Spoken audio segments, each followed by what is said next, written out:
دوستوں، اللہ کی مخلوق پر رحم کرنا۔ شہر غزنی میں ایک شخص رہتا، اس کا نام سبکتگین تھا۔ وہ اپنے قبیلے کا سردار تھا، مگر وہ بہت غریب اور محتاج تھا۔ اس کی ملکیت میں صرف ایک گھوڑے کے علاوہ کوئی چیز نہ تھی۔ وہ اپنا زیادہ تر وقت شکار میں صرف کرتا۔ ایک دن وہ شکار کو جا رہا تھا، اچانک اس کی نظر ایک ہرنی اور اس کے بچے پر پڑی۔ سبکتگین نے گھوڑے کو ایڑ لگائی، گھوڑا تیزی سے دوڑنے لگا۔ ہرنی اور اس کے بچے کو خطرے کی آہٹ محسوس ہوئی اور دونوں جان بچا کر بھاگنے لگے، پر بچہ تو آخر بچہ ہی تھا، کتنا تیز بھاگ سکتا ہے۔ بالآخر سبکتگین نے اسے پکڑ لیا اور اس ہرنی کے بچے کو لے کر گھر کی طرف روانہ ہوا۔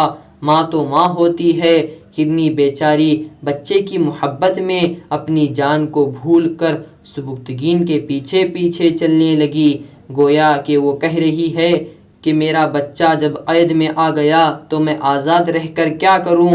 سبکتگین کی نگاہ ہرنی پر پڑی تو اس کا مرجھایا ہوا چہرہ اور للچائی ہوئی نگاہ کو دیکھ کر سبکتگین کو اس پر رحم آ گیا اور اس نے بچے کو قید سے رہا کر دیا۔ آزاد ہوتے ہی بچہ چھلانگیں مارتا ہوا اپنی ماں کے پاس پہنچا اور دونوں خوشی خوشی جنگل میں چلے گئے۔ رات کو جب سبکتگین سویا تو اسے خواب میں رسول اللہ صلی اللہ علیہ وسلم کی زیارت نصیب ہوئی۔ رسول اللہ صلی اللہ علیہ وسلم نے فرمایا، سبکتگین، تم نے ہرنی پر رحم کیا، تمہارا یہ کام اللہ کو بہت پسند آیا، تمہارا نام بادشاہوں کی فہرست میں درج کر لیا گیا ہے، اب تم جلد ہی بادشاہ ہو جاؤ گے، لیکن دیکھو سلطنت ملنے پر مغرور مت ہو جانا، بلکہ اپنی رعایا کے ساتھ اسی طرح مہربانی کا سلوک کرنا۔